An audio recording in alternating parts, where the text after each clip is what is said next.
मुंबई के नेस्को सेंटर में हुए म्यूजिक कॉन्सर्ट के दौरान 2 एमबीए छात्रों की संदिग्ध मौत ने जो सवाल खड़े किए थे, अब उस मामले में एक के बाद एक चौंकाने वाले खुलासे सामने आ रहे हैं और कहानी सीधे शहर के हाई प्रोफाइल ड्रग नेटवर्क तक पहुंच चुकी है।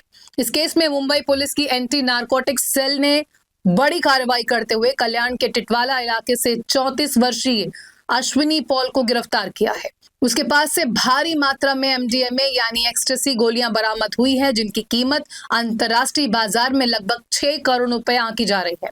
सबसे बड़ा और चौंकाने वाला लिंक यहीं सामने आता है।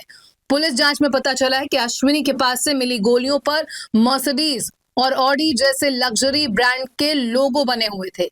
यही पैटर्न उन गोलियों में भी पाया गया जिनके सेवन के बाद नेस्को सेंटर कॉन्सर्ट में 2 छात्रों की मौत हुई थी।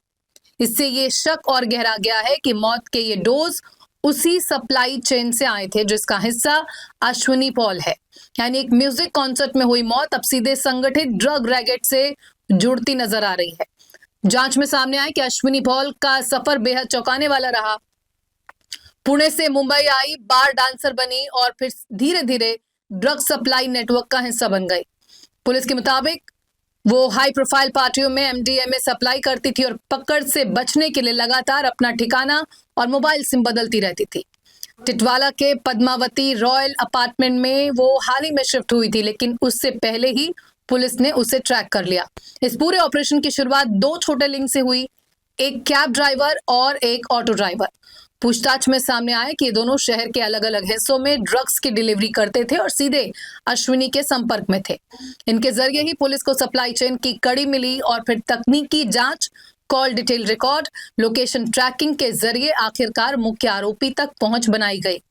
गौरतलब यह है कि 11 अप्रैल को कॉन्सर्ट में हुई मौतों के बाद मुंबई पुलिस कमिश्नर देवेन भारती ने सख्त निर्देश दिए थे कि शहर में ड्रग्स नेटवर्क के खिलाफ बड़ा अभियान चलाया जाए। इसी के तहत अब पुलिस सिर्फ छोटे पेडलर्स नहीं बल्कि उन बड़े सप्लायर्स तक पहुंचने की कोशिश कर रही है जो इस पूरे रैकेट को चला रहे हैं। जांच एजेंसियों को शक है कि इस नेटवर्क के तार सिर्फ मुंबई या महाराष्ट्र तक सीमित नहीं है, बल्कि इसमें अंतर्राज्यीय और अंतर्राष्ट्रीय कनेक्शन भी हो सकते हैं। यानी एक कॉन्सर्ट में हुई 2 मौतें ने जिस ड्रग रैकेट का पर्दाफाश किया है, वो अब शहर की नाइट लाइफ, हाई प्रोफाइल पार्टियों और युवाओं तक फैले खतरनाक जाल की तस्वीर सामने पेश कर रहा है। अब सबसे बड़ा सवाल यही है कि क्या ये सिर्फ एक सप्लायर की गिरफ्तारी है या मुंबई के ड्रग सिंडिकेट का बड़ा सिरा पुलिस के हाथ लग चुका है।